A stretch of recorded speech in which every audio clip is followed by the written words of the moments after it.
India's voice to the world.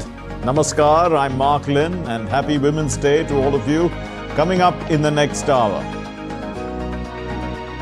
Prime Minister Narendra Modi gives out the National Creators Awards, and he says that these awards recognize talent and celebrate passion.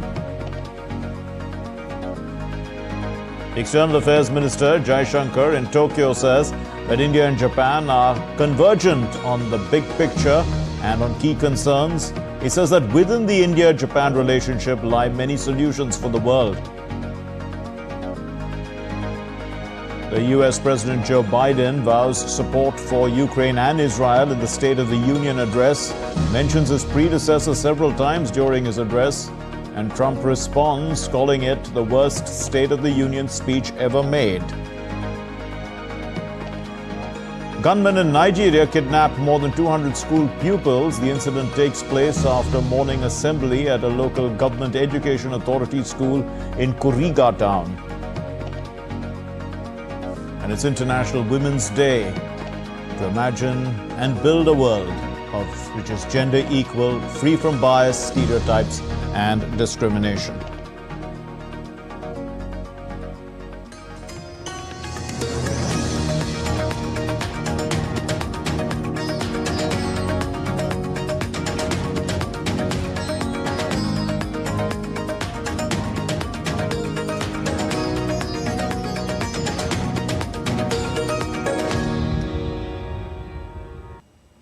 India's Prime Minister Narendra Modi presented the first ever National Creators Award at the Bharat Mandapam in New Delhi.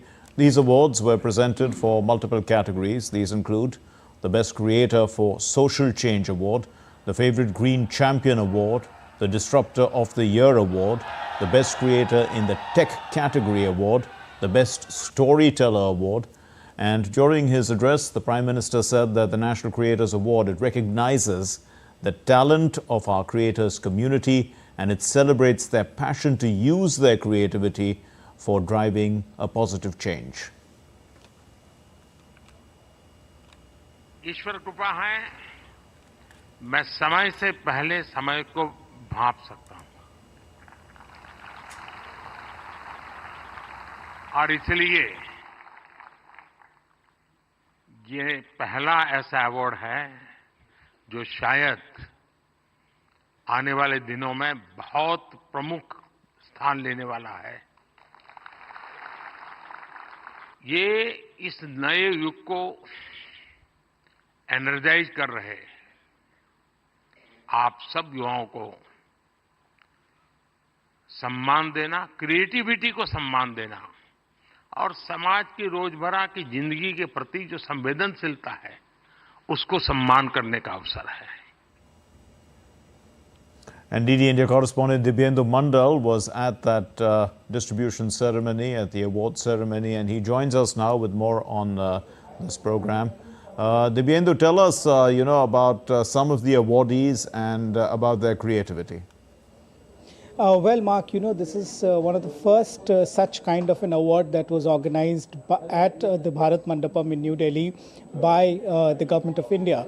I have been speaking to a couple of the winners who had won these, the first ever National Creators Award, and they are very excited about the fact that, they have finally been given recognition. Some even said that why not an award for creators when, awards are given to the TV industry, to the industry, to the film industry. But nothing as such was there till the recent times, of course, till today, when the creators of the content creators that you see, you and me, all of us see on our social media, both on Instagram, on YouTube, on Facebook, being awarded for their creativity, being awarded for their content and what they bring to the table for, viewers like us who, of course, for the youth who are on social media. So, of course, this platform celebrates the content creativity and creativity of content creators from across India. So, this award, of course, was a first of its kind where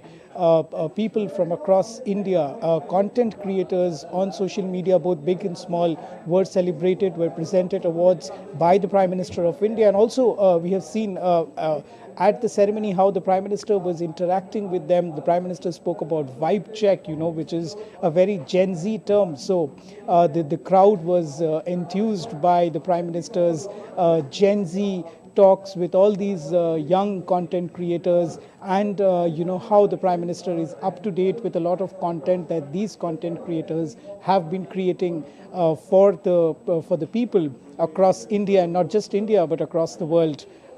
This indeed was one of the most remarkable awards that was being given out this morning by the Prime Minister of India. Back to you. Right. Also, Dibyendu, they are in many categories. If you could talk a little bit about some of the categories and why they have been thought of in that particular way, because it's creativity also to define the categories into which each of these awards has been given. Well, there were multiple categories. In fact, there were 23 categories on which the awards were given by the Prime Minister of India today. Some of them being, in the agri sector, some of them promoting content in the technical sector. One of the awardees was Gaurav Chaudhary, the technical Guruji that many of us know him by his Instagram and YouTube name. There were also awards given to comedy content creators, and we remember, one of the famous content creators called Shraddha Ayyo. She had met with the Prime Minister even earlier.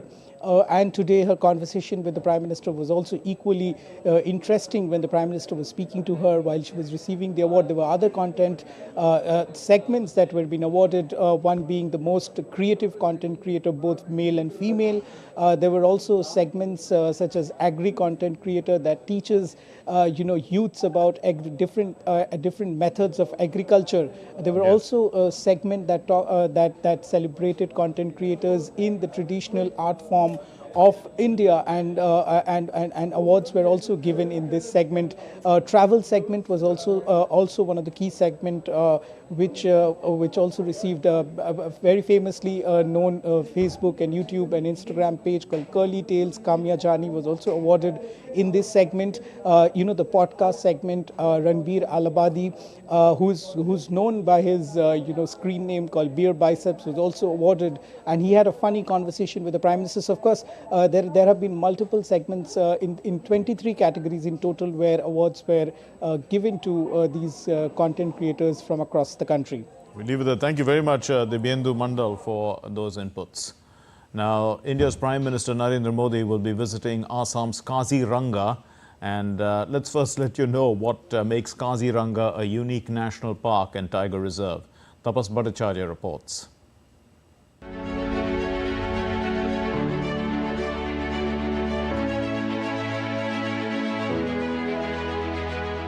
Welcome to Assam's pride, Kaziranga. In 1905, Kaziranga was designated as a game reserve, followed by a reserve forest status in 1908 and a game sanctuary in 1996. However, it wasn't until 1950 when it was declared a wildlife sanctuary that the hope for the survival of the rhino truly brightened.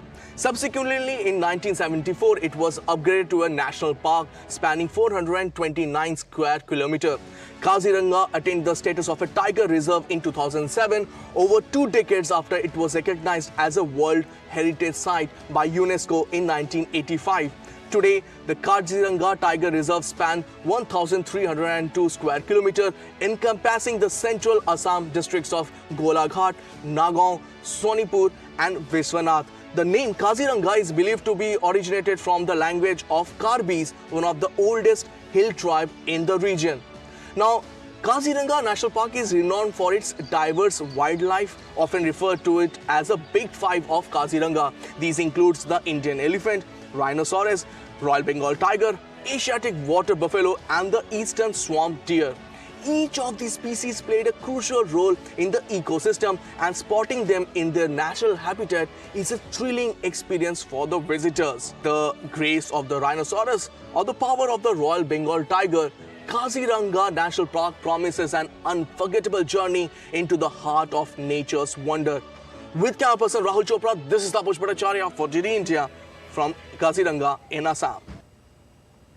India's President Draupadi Murmu awarded the President's standards and colours to 4 Indian Air Force units at the Air Force Station Hindon in the northern Indian state of Uttar Pradesh. This happened Friday, and the President awarded the President's standard to 45 Squadron and 221 Squadron, and also to the, in fact, the President's colours were awarded to 11 Base Repair Depot and 509 Signal Unit.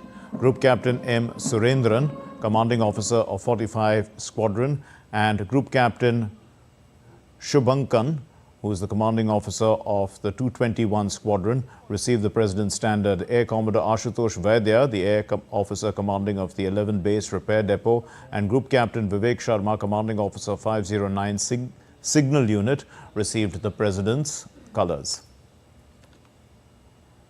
भारतीय वायुसेना न केवल देश के space की सुरक्षा कर रही है, बल्कि भारत के स्पेस प्रोग्राम में भी अपना अहम योगदान दे रही है।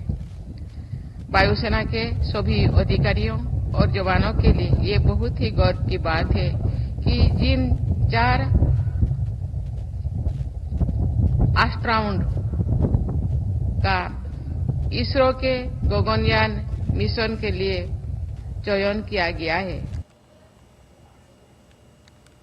The Indian Air Force has marked a significant milestone in its aerial capabilities after the Indian Air Force C-295 MW aircraft made a maiden landing at the Agati Airport in Lakshadweep in India.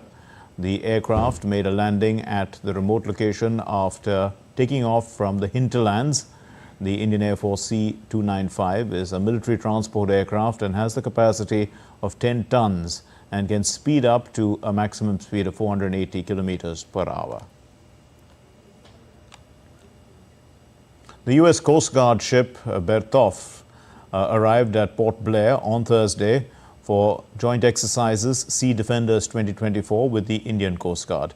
The exercise will focus on aspects of maritime security and safety, especially counter-drone attacks, drug interdiction and other contemporary transnational organized crimes.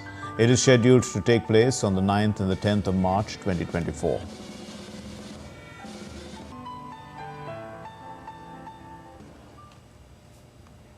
In a further boost to its mantra of Make in India and Atmanirbhar Bharat, the Government of India on Thursday cleared the Advanced Medium Combat Aircraft project. The 5th generation aircraft will be developed by the Aeronautical Development Agency of the Defence Research and Development Organization. And initially this aircraft will be powered by GE 414 engine, but eventually by Made in India engine of thrust 110 kilonewtons. Only 4 nations of the world can boast of a 5th generation fighter aircraft so far.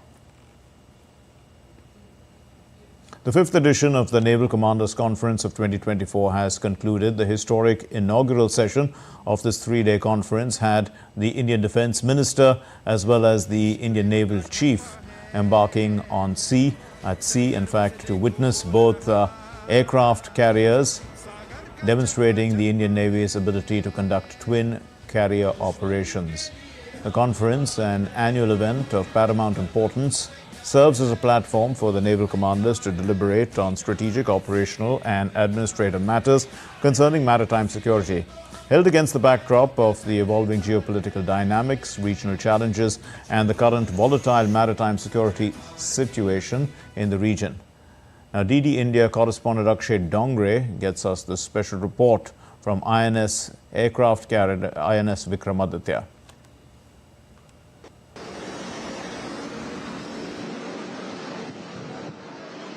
What you just saw was the takeoff of MiG-29K aircraft from the Indian Navy aircraft carrier INS Vikrant that is right now sailing along the coastline of west coast of India. And right now what we are witnessing is Naval Commanders Conference. That this is a historic occasion because it's not just INS Vikramaditya that is right now operating in these seas, but also INS Vikrant that is on the left side of just INS Vikrant, where it is sailing right now along with the entire fleet of the Indian Navy that is operating here right now. So twin carrier operation is taking place right now here in the now this commanders conference is taking place at a time when the Indian Navy is increasingly playing the role of safeguarding not just India's interest but the seas and oceans at large as far as the Indian Ocean region is concerned. And these aircraft that you see that are here parked are the MiG-29Ks that operate from INS Vikramaditya. That is one of the two aircraft carriers that India operates right now. This aircraft carrier is operating, along with it is operating INS Vikrant. So what we are seeing is a major display of power and strength by the Indian Navy. India is one of the only countries that is now capable of not just operating but also building its own aircraft carrier, that is INS Vikrant. But still to come here on DD India News Hour. India's cabinet has approved an artificial intelligence mission to empower AI startups and expand compute infrastructure access. Well, mobile phones have become the fifth largest exported commodity from India. And Chip In, the one-stop center for chip designers, gets support from the semiconductor industry leaders.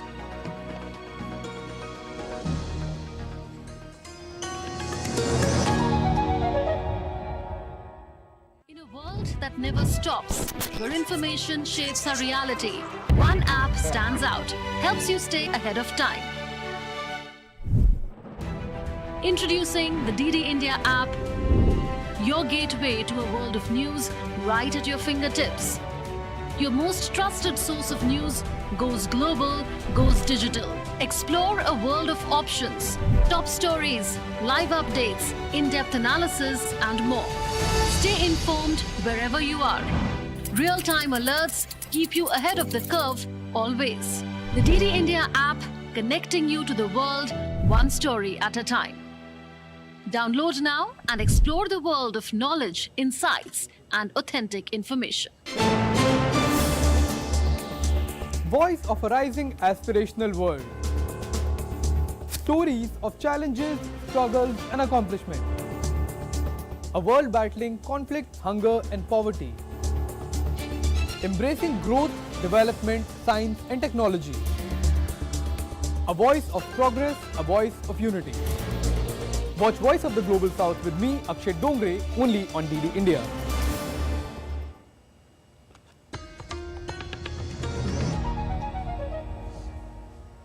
You're watching DD India News Hour. I'm Mark Lin.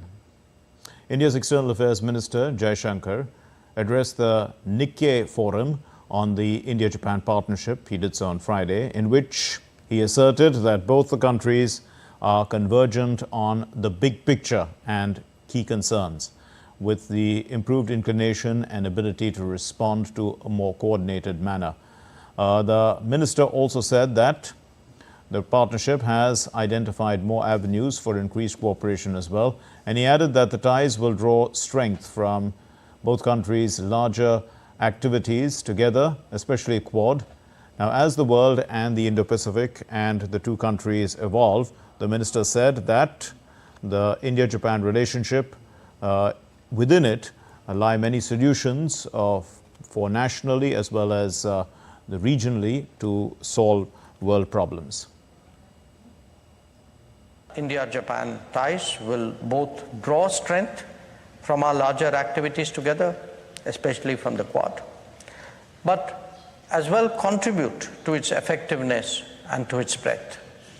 The bottom line is that the world is changing, the Indo-Pacific is changing, India and Japan are changing, but that in our relationship, many solutions for us nationally as well as for the region and for the world lie there.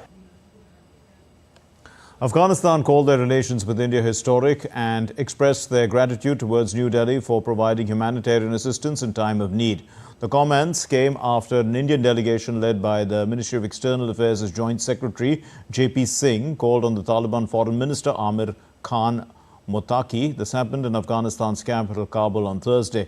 Focusing on India-Afghan bilateral relations, talks on economic and transit matters also took place. In fact, they took the center stage. Afghanistan also said that they need to strengthen political and economic relations with India as an important actor in the region. Earlier, JP Singh had also met the former Afghan President Hamid Karzai.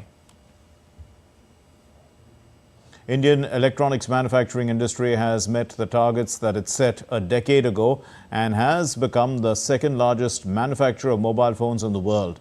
As mobile phones become the fifth largest exported commodity from India, mobile and electronics body Indian Cellular and Electronics Association said that they have produced devices worth more than $48 billion in fiscal year 2024.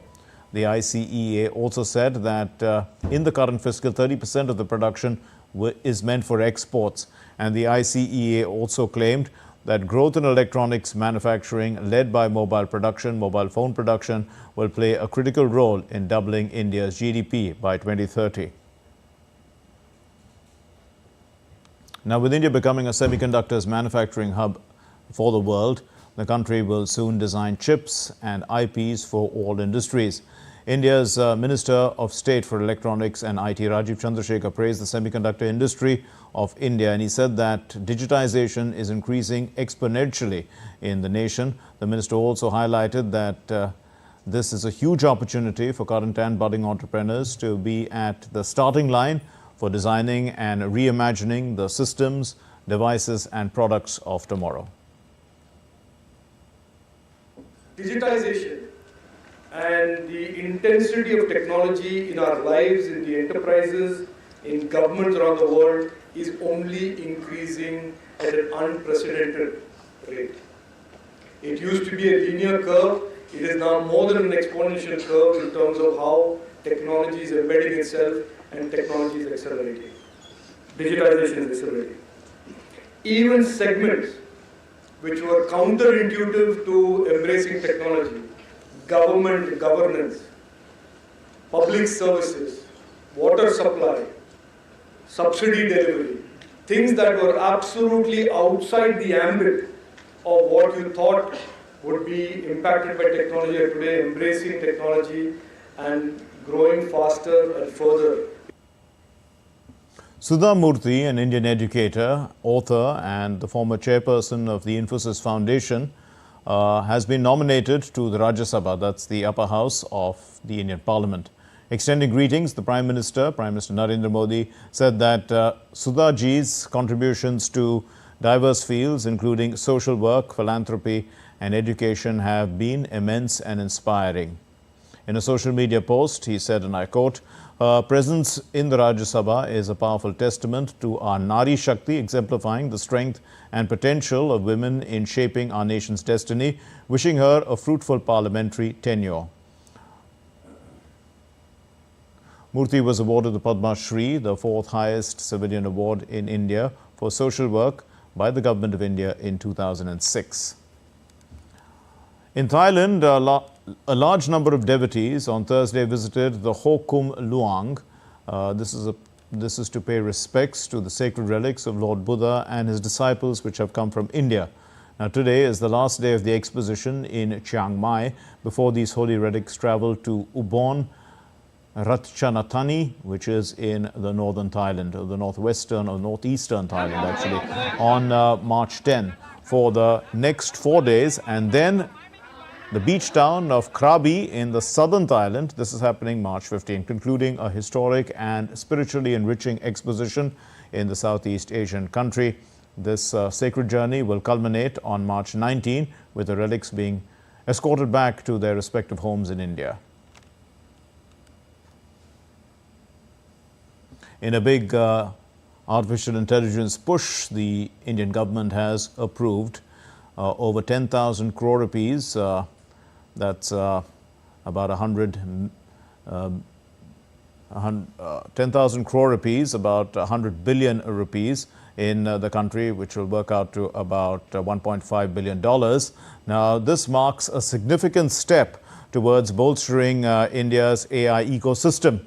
Now, the mission aims to empower AI startups and expand compute infrastructure access. The India AI mission will establish a comprehensive ecosystem catalyzing AI innovation through strategic programs and partnerships across the public and private sectors. The government also plans to generate highly skilled employment opportunities with this mission.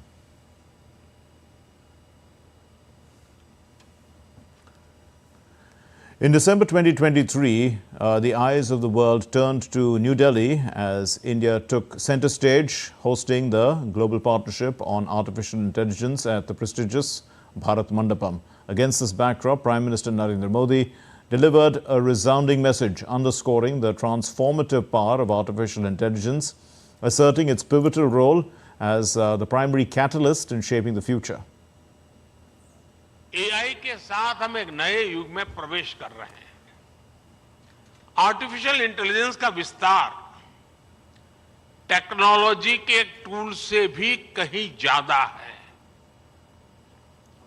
AI हमारे नए भविष्य को गढ़ने का सबसे बड़ा आधार बन रही है। एआई की एक बहुत बड़ी ताकत है लोगों को कनेक्ट करने की उसकी क्षमता। एआई के सही इस्तेमाल से सिर्फ देश की आर्थिक प्रगति ही सुनिश्चित नहीं होती, बल्कि ये समानता और सामाजिक न्याय को भी पक्का करता है। In December 2023, India hosted the Global Partnership on Artificial Intelligence at the Bharat Mandapam in New Delhi. More than 22,000 people attended the summit. During the inauguration, Prime Minister Narendra Modi emphasized the significance of artificial intelligence, stating that AI is emerging as the primary driver for shaping the future. AI के प्रभाव से वर्तमान और आने वाली पीढ़ियां कोई भी छूटी नहीं है। हमें बहुत सतर्कता के साथ, बहुत सावधानी के साथ आगे बढ़ना है।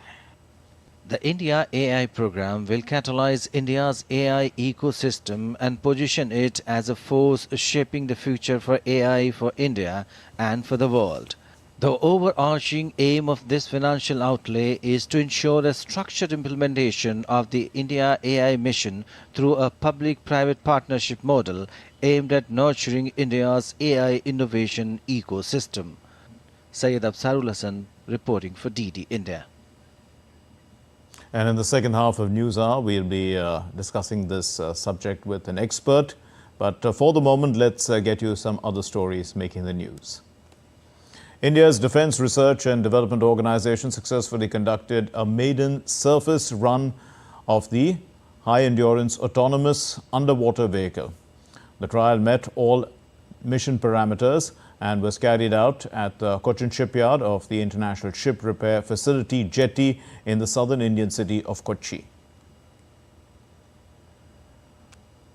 The Indian Army is set to organize a tri-services integrated firepower and maneuver exercise at the Pokhran field firing ranges in the western state of Rajasthan on the 12th of March. The Indian Army will showcase indigenously manufactured weapons and equipment under the nation's Atmanirbhar Bharat initiative. Still to come on DD India News Hour. Sweden officially becomes a member of NATO. The US President Biden welcomes Sweden's membership, saying it will make NATO stronger. The IAEA votes for Russia to withdraw from Zaporizhzhia nuclear power plant. South Korea conducts live fire drills against North's missile threats.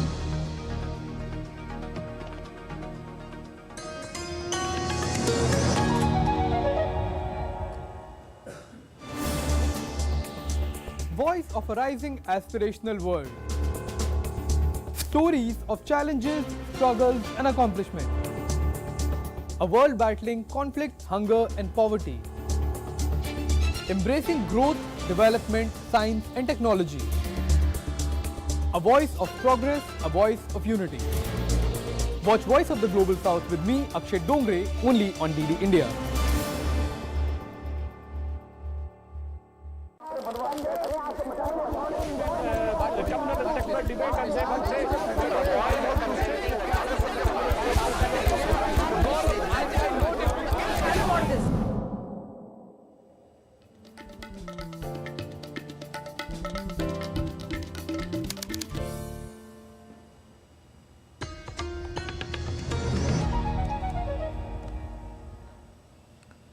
You're watching DD India News Hour. I'm Mark Lynn. Here's a recap of our main stories. Prime Minister Narendra Modi gives out the National Creators Award and says that they recognize talent and celebrate passion to use creativity as a driving force for positive change.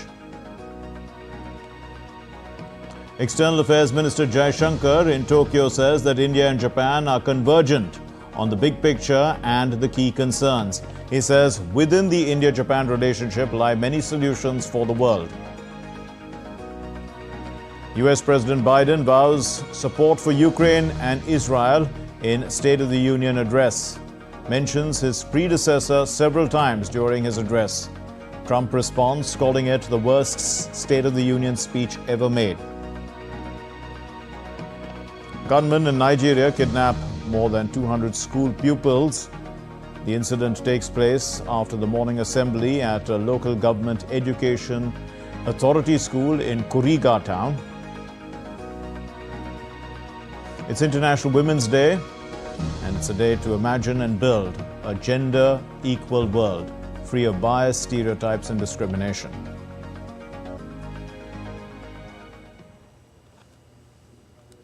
And going back to our story on the artificial intelligence mission, we are joined by Professor Kavya Dashora, who's Associate Professor at IIT Delhi, joining us.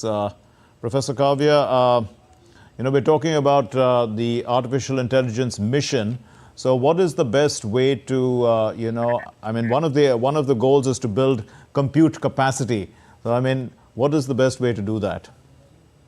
Good afternoon, Mark. It is a pleasure to be on the show, and it is really very pertinent topic that Indian government is pushing very hard about artificial intelligence, about its application, and particularly in a country like India, where we have a lot of welfare schemes being rolled out, and our medtech, our agritech, our infotech, our semiconductors, we are just trying to be the champions in the world. And for that, we require a lot of data, a lot of computing skills. So with government pumping in 10,000 crores of rupees and with the India AI Innovation Center in place, so it is going to just keep a cap over or a monetary watch over the research quality which is going on in AI, and also create more and more avenues. I am particularly very optimistic about agri-tech and medtech because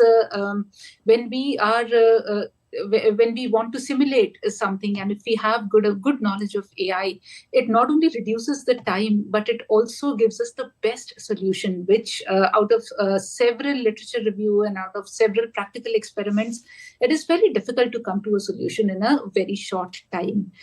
So I am particularly very hopeful that in agri-technology and in medical technology, we are going to use AI like a game changer.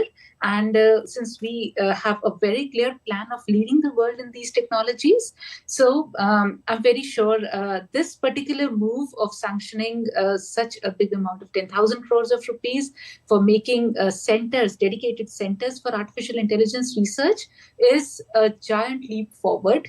It is a very optimistic move, and as a researcher who works on artificial intelligence and agri-tech, I feel that we were missing on this aspect. This was a bridge which is going to take us to the next side of the world, to the leaders panel now. Sure. A lot of this is above the head of the common man, including well above my head. So, they're talking about LLMs. What I've Googled is that it stands for large language models. Yes. To cater to some singular industries. If you could demystify some of these terms for us. Yeah, so just for the sake of audience and the aspirants who are in the queue, who really want to get on the board of artificial intelligence, I would just say that when too much of data is there in front of us most of the time, and as the president say, we mostly did not know what to do with data except applying a bit of statistics, making some prediction analysis out of it. But now what we do is we make combinations, we make trees. That means making the best fit which is possible. So just for the audience sake, I'll just give one example. Suppose I have to see a plant protein which is matching an animal protein. So my conventional options are I do the chromatographic analysis, of the animal protein, and then I evaluate all the plants which possibly may contain this type of a thing. But now with artificial intelligence, I just need to feed a computer program, and it is going to be large, so many plants, but very quickly, like with a blaze flash speed, it is just going to make a combination and just sift out the unwanted things. It is going to tell me the best possible combinations from which I can pick up my desirable molecule. If I have to predict a disease which is in the plant and which is at a very, very early stage, farmer itself cannot predict right now. If I keep on feeding the pictures for the pattern recognition or for the image processing computer vision part of AI, so as many pictures I feed, the computer gets trained on it. These are like large language models which we prepare, and then they keep on getting trained on it. And when time comes of disease in field and we just present a picture there, the computer is already prepared, very much like a student who has learned the language. So he would know, okay, this is the picture I have already seen. It belongs to, let us say, Tolyposporium penicillari or rust of wheat or smut. So instead of we undergoing a long detection process, disease detection process, the computer would just make a mix and match and give us a result very quickly. Pre-analysis of diabetes, which we call a borderline diabetes or pre-diabetes, is also very easy when you keep on feeding it with a lot of data, preliminary data, which general practitioners or health practitioners keep on collecting. And we keep on feeding it to prepare the models. Now, to be the leader in the world, yes. What our Prime Minister thinks and what the scientific cabinet thinks is that if we are able to generate these large language models in-house, that is indigenous. So indigenous models means we are fully utilizing our internet capacity. We are fully utilizing the data. And once we know that what we want out of data, stitching it backwards, we would also train our people how to collect data, what to collect in that data, because not everything would be a required data. Most of it would be noise. Okay. So developing a large language model or developing an AI tool like ChatGPT, very popular, very common, and it's like a buzzword nowadays. Okay. So if we have an indigenous ChatGPT, so it becomes very much like we know how to translate our data, and we are using it for our welfare schemes, for our identification. So data is key, and it's also, I mean, the mission will be talking about a marketplace for data, and you've given us a proper analysis of how everything, even including skill sets, and I think the mission will be looking at all this. Thank you very much, Professor Kavya Dashora. Thank you for joining us, and happy Women's Day to you.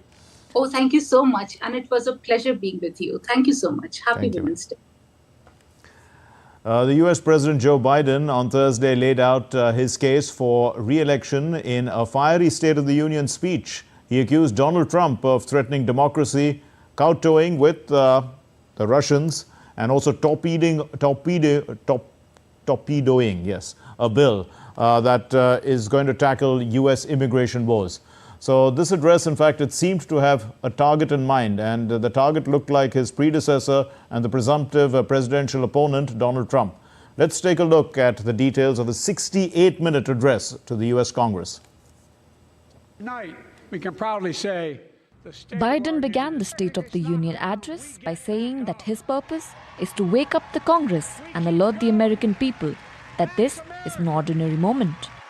The speech gave Biden, who is suffering from low approval ratings, a chance to speak directly to millions of American television viewers about his vision for another 4-year term. And he used the opportunity to draw contrasts with Trump over abortion rights and the economy. Biden opened by declaring democracy under threat at home and abroad, and criticizing Trump for inviting Putin to invade NATO nations if they did not spend more on defense. Biden also used the opportunity for sending message to Russian President Vladimir Putin that he will not walk away. My message to President Putin, who I've known for a long time, is simple. We will not walk away. He also charged Trump, his Republican challenger in the November 5 election, with burying the truth about the January 6, 2021 Capitol assault. January 6 lies about the 2020 election and the plots to steal the election posed a gravest threat to U.S. democracy. since the Civil War. But they failed. America stood. On the Middle East, the president said he had been working for an immediate ceasefire to last 6 weeks between Hamas terrorists and Israel. He added that US will be constructing a port in Gaza to get more humanitarian aid into the territory by sea. Tonight, I'm directing the U.S. military to lead an emergency mission to establish a temporary pier in the Mediterranean on the coast of Gaza that can receive large shipments carrying food, water, medicine, and temporary shelters. Biden knocked Republicans for seeking to roll back healthcare provisions under the Affordable Care Act, also known as Obamacare, and driving up deficits. He emphasized his support of abortion rights and pledged to make them the law of land if Americans voted in enough Democratic lawmakers to do so. He also renewed his quest to make wealthy Americans and corporations pay more in taxes. Biden closed his speech with a reference to his age, saying he had been told during his career that he was both too young and too old. Well, in his rebuttal, Donald Trump lambasted Biden point by point. He said that the president is the reason that the Middle East is blowing up, terming the State of the Union address as angry, polarizing and hate-filled. Trump targeted Biden for not speaking on migration crisis, and he said that Biden wants the country to be flooded with migrants. Sweden officially became a member of NATO, marking a significant shift in the national security stance. In his State of the Union address, the U.S. President Biden welcomed Sweden as the newest member of NATO, stating that now the alliance is stronger than ever. America is a founding member of NATO, the military alliance of democratic nations created after World War II to prevent war and keep the peace. And today, we've made NATO stronger than ever. We welcomed Finland to the alliance last year. And just this morning, Sweden officially joined.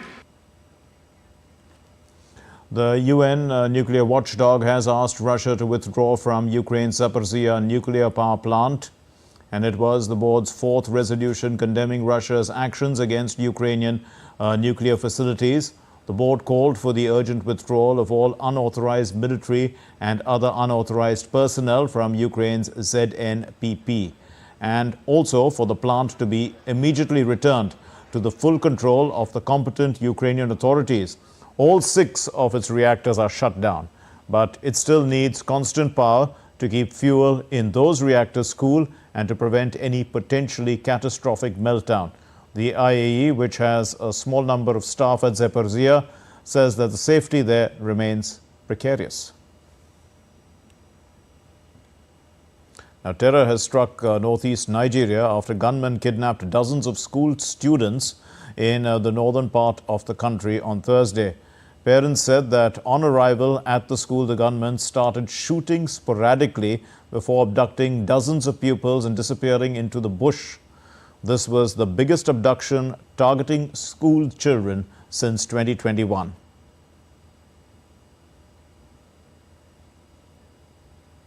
South Korea's Air Force conducted military drills after North Korea's state media released photographs showing its leader Kim Jong-un guiding an artillery firing drill the day before. The South's fighter jets KF-16 and FA-50 took part in live-fire exercises involving the AIM-9 air-to-air missile and the Korean GPS-guided bomb. The North's drills they conducted on Thursday involved units that it said were in firing range of the enemy's capital. What's still to come here on DD India News Hour. India in a commanding position against England in the Dharamshala test. Rohit and Gill hit centuries.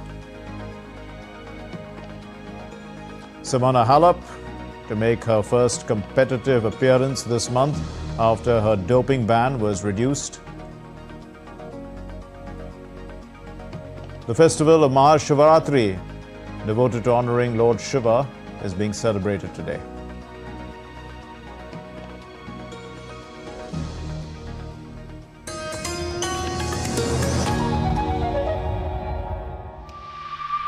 Why is Donald Trump threatening to leave NATO to fend for itself? Is crypto the future of digital money, and are we ready for it? Is there a whole new world out there deep under the Pacific? Watch Connecting the Dots to get the full picture every Friday at 8 p.m. IST on DD India. India that invents. India that innovates. India that excites. India that invites. Land of possibility. Teeming with opportunities. Watch India Ideas each Thursday 8 p.m. only on DD India.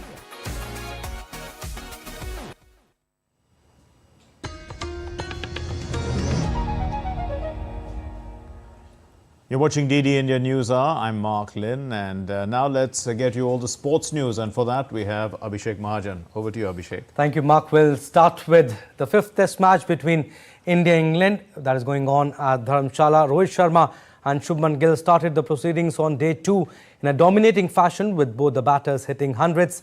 Rohit Sharma scored 103, while Anderson took the wicket of Shubman Gill, who scored 110.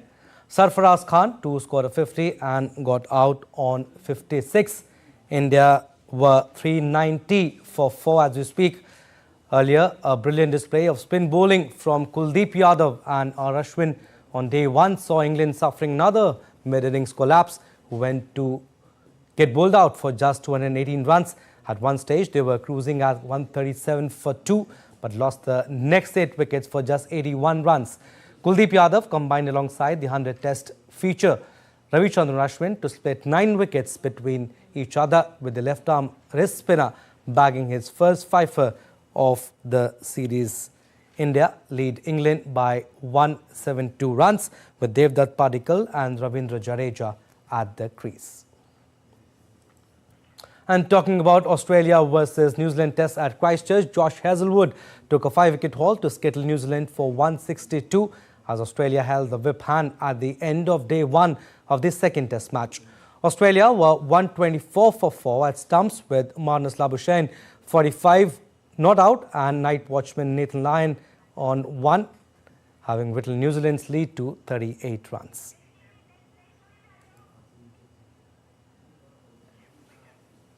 Moving on to badminton now, Indian doubles player Satvik Sairaj Rankireddy and Chirag Shetty will face Thai pair of Jomko Supak and Kedren Kitenpong in quarterfinals of the French Open Super 750 badminton tournament on Friday. They cruised into last 8 with a straight game victory against Malaysian pair of Man Wei Chong and Kai Wu Tee.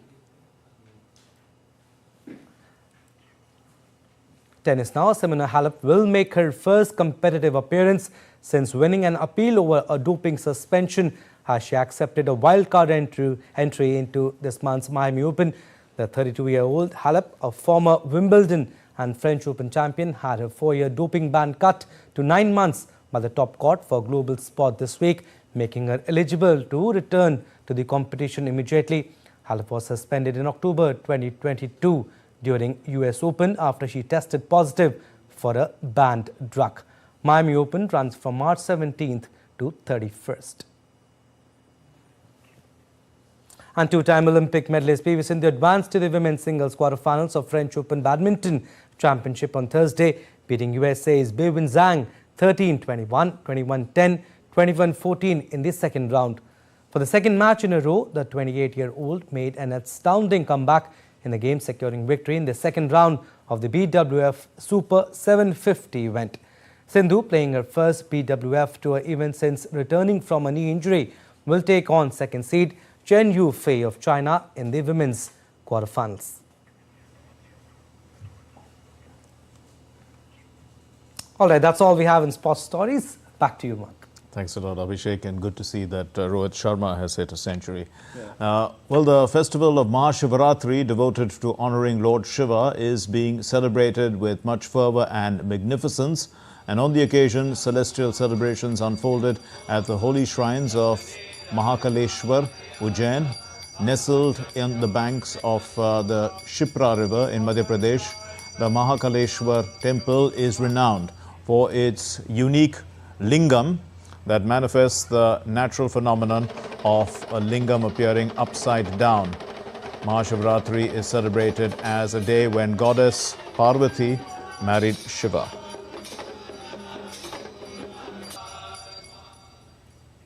And Mahashivratri is also being celebrated outside the country.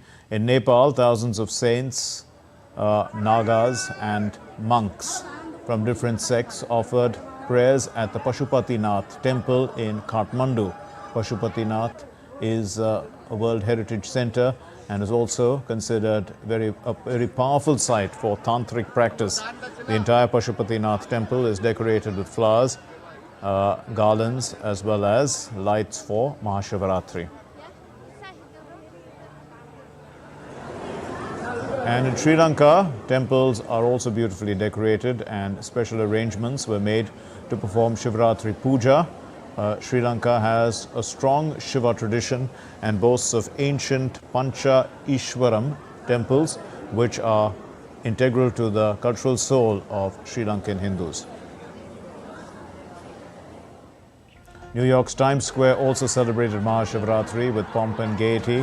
The world is realizing the significance of the great night of Lord Shiva's divine energies as a celebration of enhancing human potential and an opportunity for transformation.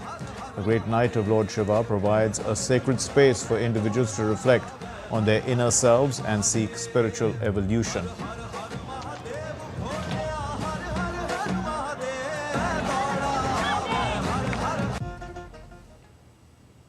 Well, moving on to International Women's Day, which is celebrated every year to promote a sense of unity and solidarity among females, among women globally. Now, the women workforce at India's public service broadcaster Doordarshan came together to share experiences, support each other, and to celebrate their collective strength in pursuing equal rights and opportunities. This report brings you more. Good evening. The headlines. Brisk to moderate polling is reported in the Nagaland Assembly elections. For decades, Doordarshan's news presenters have been iconic figures, embodying trust and authority. Government of all possible assistance.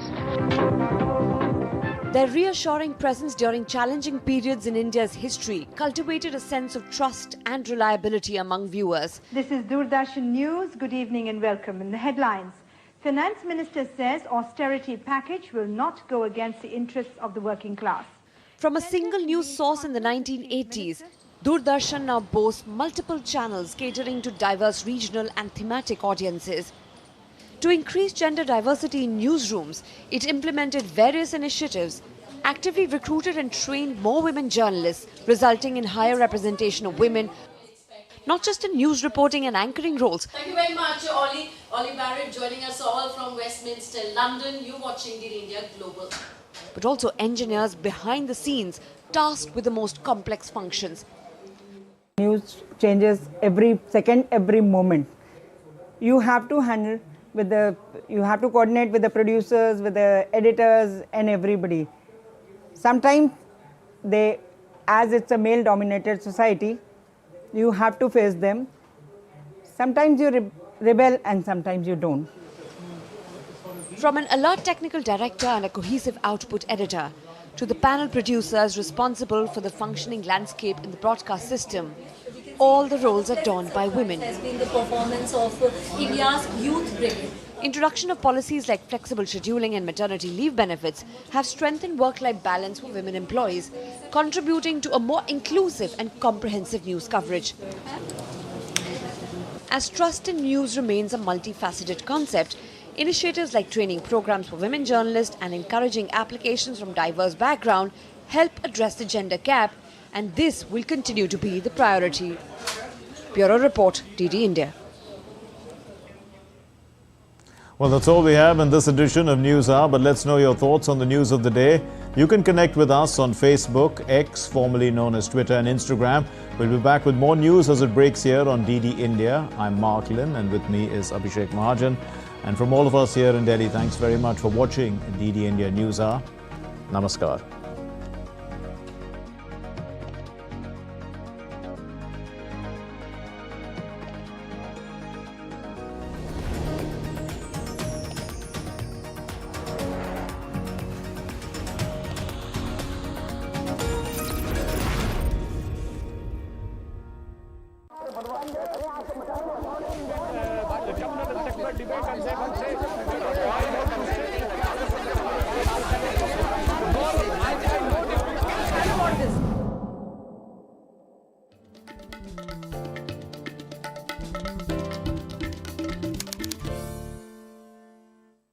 In a world that never stops, where information